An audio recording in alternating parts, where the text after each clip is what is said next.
Hey everybody, that is Lauren. My name is Russ. Welcome to our Sunday vinyl video, and we have what I feel is a treat for you today. I think this is a record that belongs in everybody's record collection. If you are a regular viewer of the channel and you don't know anything about this album or Sam Cooke and you just clicked on the video because you always watch our vinyl videos, pause it, open another tab, and just buy this album. And then come back and watch the rest of this review and feel good about the purchase that you just made. Sam Cooke live at the Copa is, as I said already, I think this, people say, oh, you don't own a record, you don't have a record collection if you don't have like Pet Sounds or Thriller or whatever. I think this is criminally not in that discussion. Now we're going to get into the things that we always get into, packaging and sound and all that. But I want to stop off at the beginning and say, I'm reasonably sure that until I picked this up for us, that you had never heard any of this record. None before. of it. Okay. Without going into too great a detail, tell the people what you heard. Like, how impressive is this album? Oh my gosh. I mean, first of all, like you feel like you're there. And also just full disclosure, we got dressed up and made martinis at home and were fancy while we listened to this. Mm-hmm. So it's an experience. Like, you don't have to get dressed up and have a martini to enjoy it. But you'll feel like you did. You feel like you did. Yeah. If you've ever heard someone go on about Sam Cooke, and you've heard the studio version of Cupid or something along those lines, and you've been like, oh, okay, but I don't see what the big deal is. Like, this is the record that will change your mind. Like, it's Sam and all the musicians are on fire. The way it's recorded, like Lauren said, I mean, if you play this at the appropriate volume, it sounds like you are in the room with everything happening. The soundstage is so beautiful. Like, where you sit about 6 feet out from your speakers, it sounds as if the band is directly in front of you. It's just absolutely insane.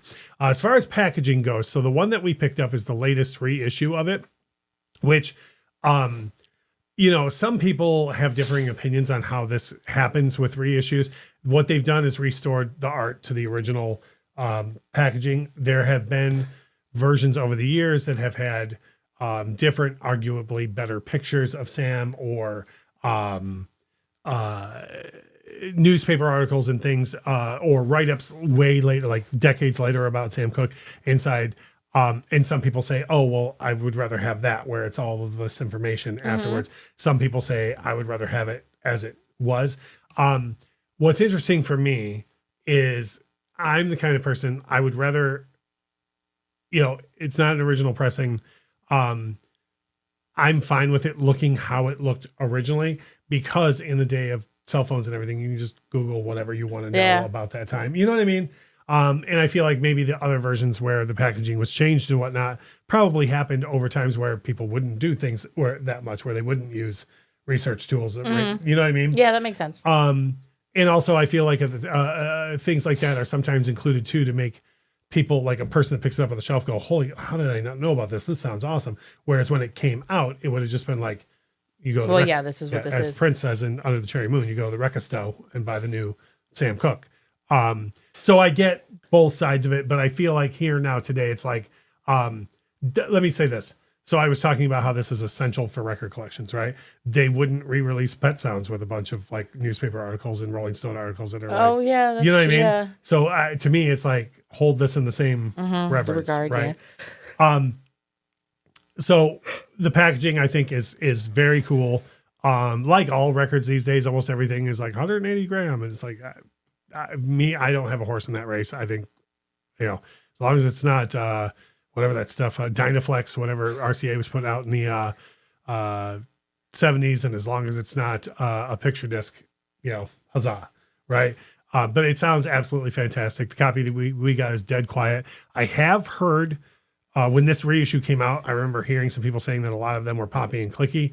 That is either isolated cases or maybe because this was released 4 or 5 years ago. Maybe they went through all those copies or whatever, because the one we have is dead quiet. As far as sound goes, we touched on this a little bit. And I was just saying how quiet the pressing is, but the sound of the recording, and I know we're restating this, but it's hard to overstate. It sounds so good. Yeah. Just from the moment the show starts, you almost feel like, oh, we should get back to our seats. It's starting. Yeah. You know what I mean? Yeah. Like it just sounds Like incredible. the little lamp in the middle of your table should dim. Yes, absolutely. Price. So here's where we might get sticky with some folks. This is a $30 record, and there's no two ways around it. I don't think you're going to find it for 25 or 20 at most. Maybe if you find a used copy of it, you're going to find it for that price. I think this record is worth every bit of $30. I would normally on the channel, I've said many, many times, oh, well, we're not here to tell you how to spend your money. Spend $30 on this record. Like, okay, so and then we do this a lot on the channel where, I bought this, knowing now what you know about the record. If we just saw it somewhere and we didn't own it yet and it was $30, what would you Well, do? knowing what I know now, like, of course, yeah, like it's a snapshot of a moment in time that is important to have. Like, it's important in its historical and musical significance, but also just like, it's a really cool thing to listen to. Yeah. There's a couple of recordings from around that time, before Sam's life was tragically cut short. We will have a review of another very famous Sam Cooke live record coming up in a very short period of time on the channel. But like I said before, at the top of the video, if you don't own this already, go ahead and order that right now. And then either drop me a comment now and let me know that you ordered it, or drop me a comment afterwards thanking me for having you blind buy it. You will absolutely never be steered wrong by buying Sam Cooke at the Copa.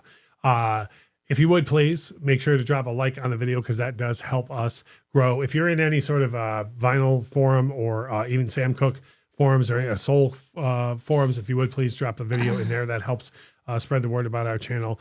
That is Lauren. My name is Russ. As we always say, thank you so much for watching.